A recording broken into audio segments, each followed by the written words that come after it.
is Jennifer Roberts, and this is my persuasive speech on legalizing euthanasia in the United States. Free will is in our basic human nature. As Americans, we have the right to choose our path almost entirely. But one choice we are not free to make ourselves is the right to die. This does not mean I believe that any American that wants to end their life should have the right to do so. This includes premature deaths or whenever they choose.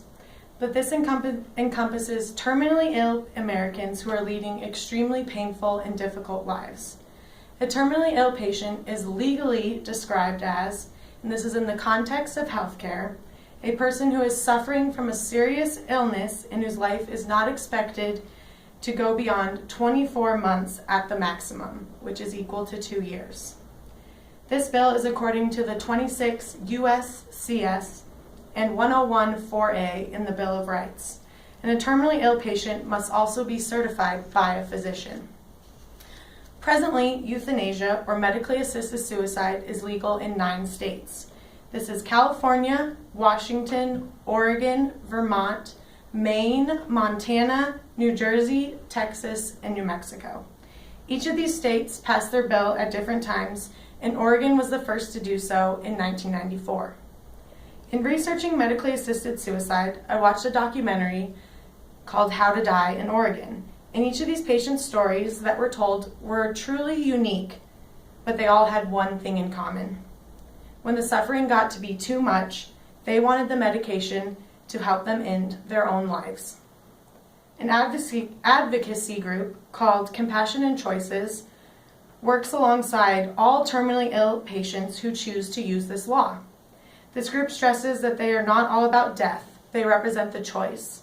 The choice to die when a patient is in so much pain, and the choice over having control of when to take the medication. I'm now going to show a clip from the documentary How to Die in Oregon. And it will be of Roger, who is giving his last speech to his family, doctors, and loved ones. These are Roger's last minutes living, and we must remember how calm and secure he feels in his choice to end his own life.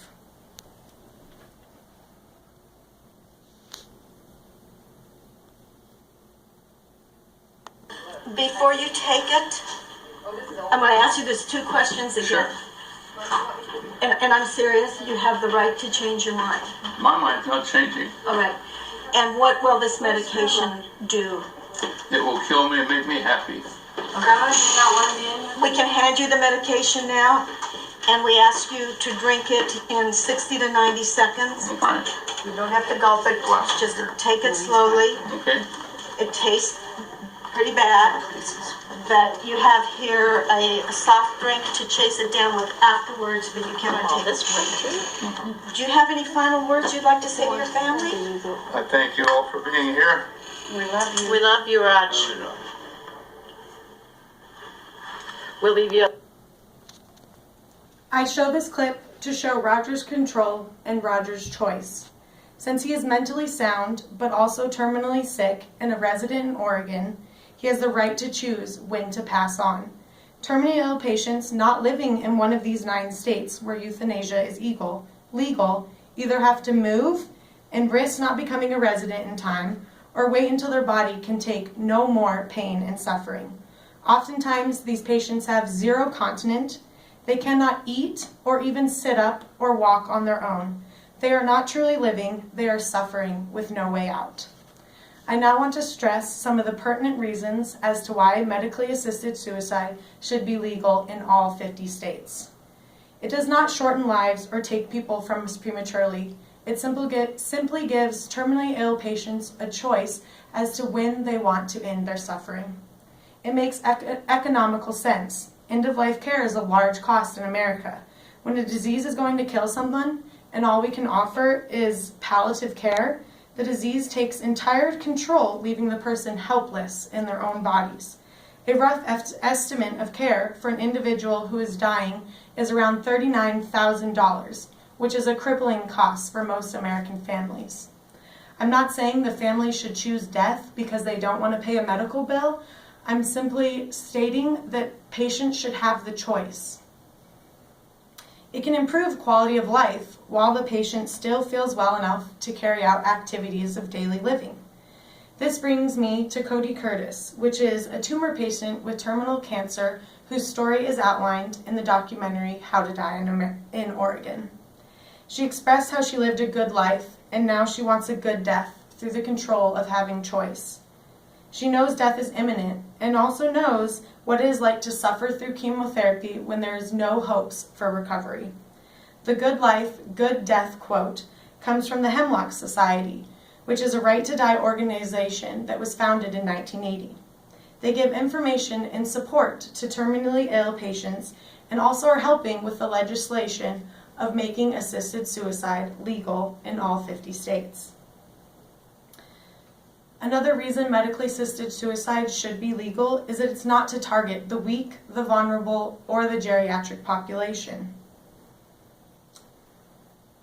Since 1994 in Oregon, when euthanasia became legal, doctors in that entire decade from 1994 to 2004 only helped take the lives of 341 patients. It is not targeting the geriatric population, it is simply giving very sick people a choice.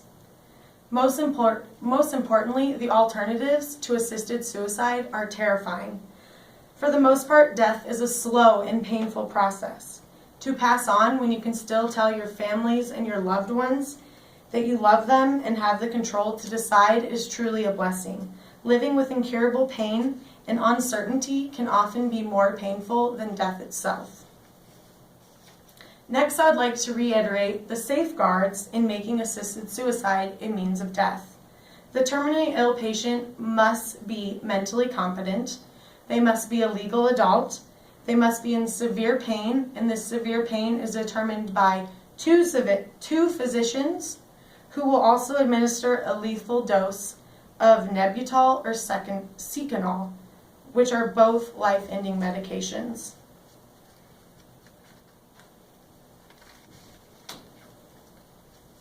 When it comes time for a patient to make this choice, two final questions are asked. You also saw these two final questions in Roger's story on How to Die in Oregon. The first being, you have the right to change your mind, and this is your decision. Do you want to carry out with your decision? Secondly, do you know what this medication will do to you? The doctors also ask the patient to explain what is going to happen to them. This ensures that the mentally competent, terminally ill, legal adult patient fully understands that they are ending their own life. To die with dignity is my number one concern for patients suffering from an incurable disease or a debilitating illness. Doctors look to alleviate pain and suffering daily, but when this is no longer an option, the only choice is end-of-life palliative care. This is the problem. In the other 41 states, we leave the terminally ill to suffer. They have no choice about when to die. It is simply a very painful waiting game. The cause comes from the dispute over whether or not this law should be legal in all 50 United States. I believe it should be the individual's right, just like it is your right whether you choose to seek medical attention or not, whether it is for an acute illness or a chronic one. Of course, there will be arguments over euthanasia becoming a slippery slope to assisted murder or not choosing this because of religious reasons, but this is simply why I'm stressing the right to choose. Medically assisted suicide is a large debate in American culture. I think this right should come down to the patient, their team of doctors, and their loved ones. We shouldn't have the right to continue terminally ill patients suffering simply because palliative care is all the American health system has known. The disease or illness is already going to take their life. We can at least give back some of this control to the patients. They should have the choice of when to say goodbye and the choice of when they can no longer endure their own pain and suffering. Why should anyone make that choice for you? These patients do not want to die, but they were diagnosed with an incurable condition. Wouldn't you want the right to choose? Thank you.